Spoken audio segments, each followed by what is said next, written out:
Anna Akhmatova was born in a province called Anna Gorenko in Odessa, Ukraine, in the year 1889.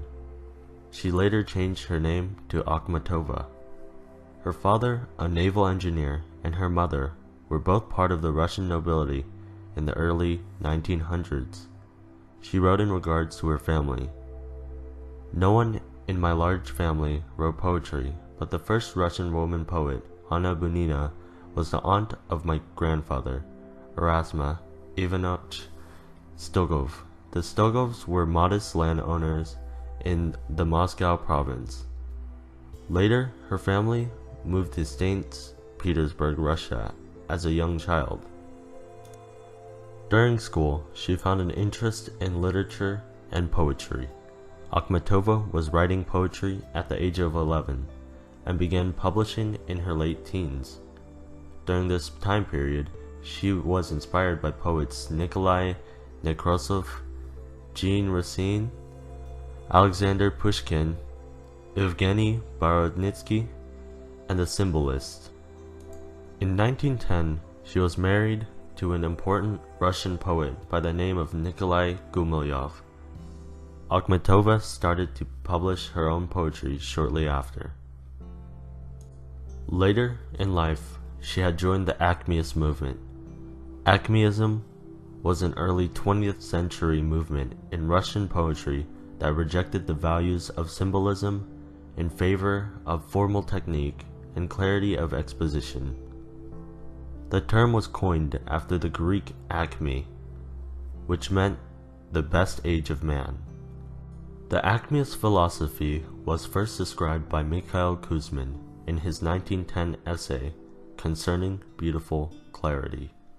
Mikhail Kuzmin wrote that the Acmeist movement was to be logical in design, to structure your work in syntax, to be a skillful builder, both small things and in the whole, to show the thrift in the use of words, and to show precision and authenticity.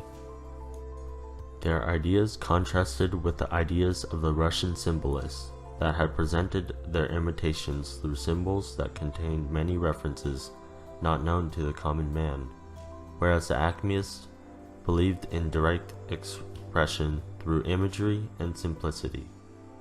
Akhmatova was a leading poet in Russia due to the nature of Acmeism. Because her poems were direct and simplistic, she was able to reach a large portion of the Russian population. The revolution begins. The Russian Revolution began in March 1917 and inspired the majority of Akhmatova's poetry. These revolutions aimed to dismantle the Tsar's power and the autocratic rule. Much of the Russian population wanted to replace the old regime with a provisional government that was able to represent the people of the revolution. The February Revolution was focused around St. Petersburg, which at the time was where Anna Akhmatova lived. This allowed Akhmatova to experience these historical events firsthand, and later inspired much of her poetry. Nikolai Gumilyov, her first husband, and another poet, was executed by the Bolsheviks during the revolution. Although they had divorced, Akhmatova was still stunned by the execution and how it affected her perspective of the revolution. However, he was not the only poet accused of anti-Bolshevik sentiments. Many other poets, along with Gumilyov, were also imprisoned and executed. These murders destroyed the Acmeist poetry group of Russia, in which Akhmatova was a part of. During the Yezhov terror, even more atrocities affected Akhmatova. Not only was there an unofficial ban on Akhmatova's writing from 1925 until 1940, her son Zev was denied access to study at an academic institution. She struggled for food and money, and many of her close friends and fellow intellectuals in St. Petersburg disappeared. One friend and poet of hers, Mandelstam, was sent to the Gulag labor camp. where he died. During this time, she worked on literary criticisms and translations. Around the late 1930s, she began to compose a long poem called Requiem, dedicated to the memory of Stalin's victims and her son, in which she writes, 100 million voices shout through her tortured mouth. Requiem documents Anna Akhmatova's grief and personal anguish during the brutal time of Stalin's rule. Joseph Stalin was a leader of the Soviet Union from the early 1920s until his death in 1953. He ruled with an iron fist when he was in charge, and he was effectively a dictator of the Union of Soviet Socialist Republics. About 2.9 million deaths have been recorded under Stalin's rule, but estimates the total number of victims goes up to about 60 million. Stalin violated a multitude of human rights, like Order Number 270, which said the deserters of the Russian army were to be executed on sight and their family members were subject to arrest. After the capture of Berlin, the Russian army and their officers saw that the cities they had captured as sources of loot and raped hundreds of thousands of women. There were a lot of massacres, such as the Katyn massacre, in which 25,700 Polish POWs were executed, and Stalin had said that they lost track of the POWs until they discovered the mass graves about 2 years later, and took it to the Soviets after 50 years until they admitted to it. On top of this, there were shadowed executions and assassinations, along with the deaths that resulted from the gulags. Anna Akhmatova remarried to Nikolai Punin, who was a lifelong friend and a key figure in the Russian art world. Punin was an art historian who came into many conflicts with revolutionaries because of his preservation of Western art. Akhmatova had saved Punin's life after the first arrest in 1930, and he was released after Anna Akhmatova wrote a petition to Stalin. Regardless, Punin was arrested again and imprisoned by the Soviet Secret Service under Stalin. He died in the Gulag camp of Vorkuta in 1953 after spending the 4 last years of his life under harsh conditions of cold and hunger in an old barrack crowded with 200 prisoners, lit by one light bulb. After constant appeals, Stalin approved the publication of 1 volume of poetry from Akhmatova. Nonetheless, the publication was stopped after only a few months. It was later revealed that the Russian government had kept her under constant surveillance and kept specific files and pages of reports, writings, and confessions. It was clear that the Stalinist regime tried everything in order to stop her work, but it still continued to circulate in secret. Events during World War II, such as the siege of Leningrad, inspired her work in poems such as the poem Without a Hero, dedicating her work to many of the victims of World War II. Furthermore, she would often read her poems out loud to soldiers and in overcrowded military hospitals. This is why many of her later poems seem to embody the voices that she had outlived. She was able to connect to so many common people in Russia, providing hope and courage in a time when there was seemingly none.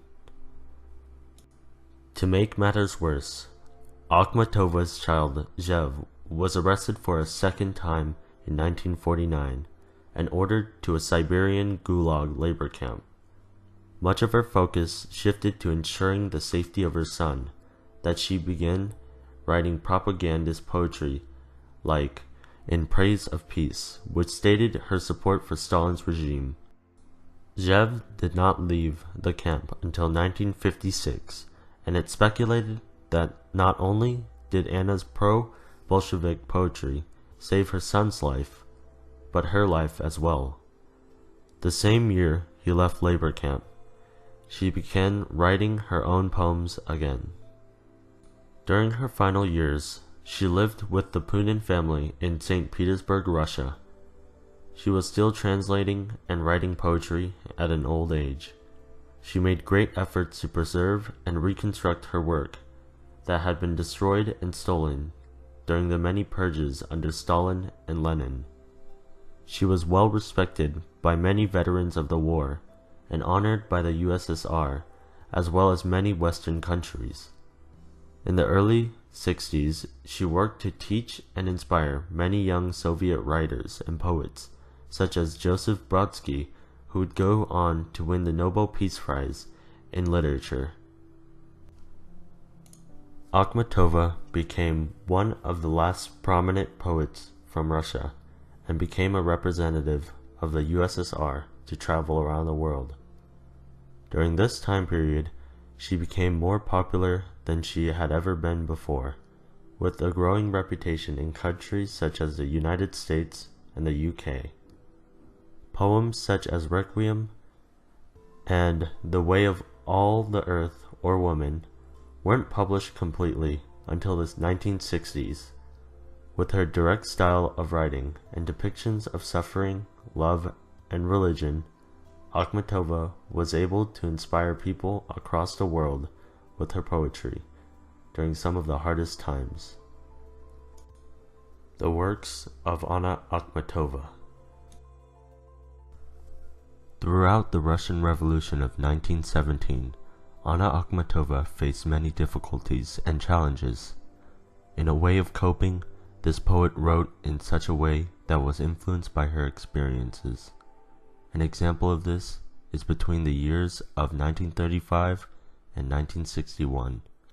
Anna Akhmatova composed, worked, and reworked the long sequence in secret, revealing the suffering of Russian people under the rule of Stalin.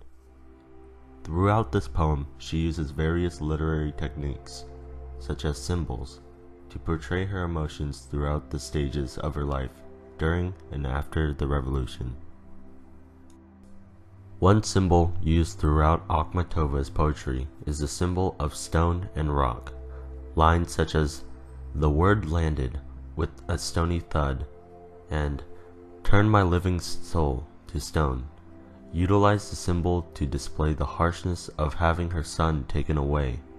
The lines "Suffering set in stone" and "Favorite disciple turned to stone" also uses the symbol to emphasize the reality of her situation, the situation that had been existent and would haunt her entire life.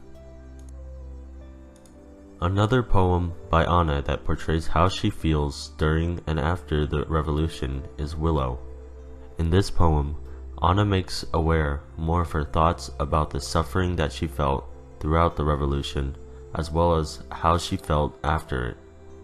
She uses the willow as a representation of Stalin's rule, and a fear that insomnia had brought her during this time. However, she states that she outlived it, and that all remains is a stump. This shows that she was hurt, but still survived the revolution that had been life-changing. She then goes on to write, "With strange voices other willows are conversing, as in other fears and sorrows that she still has inside her are. However, she is silent as if a brother had died." This exemplifies how she feels towards the people of who did not survive along with her. She wishes to take the time to remember those who did not survive the suffering of the revolution. The poem The Last Toast is another poem that gives insight on her life throughout the revolution. Anna writes, "I'm drinking to a ruined home and my life in hell." These lines come from when her son and husband were taken away from her home as prisoners. This time for her in a ruined home and empty house was like a life in hell. She was lonely, as many of her friends had left Russia while she stayed behind. The line, "To lies of lips," can be tied to the poetry written by Anna in a way to praise Stalin, although the poems were lies. The ice-cold stare can refer to the look of Stalin upon her in a scornful way, for he despised her as well as other poets and intellects of the time. Lastly, the line, "and God who wasn't there," can be a reference to her feelings toward God and her faith during the time of the revolution. She felt as if he was not there due to the amount of lost pain and suffering that came from this time. Anna Akhmatova will be remembered in history. She was a Russian poet recognized at her death as the greatest woman poet in Russian literature.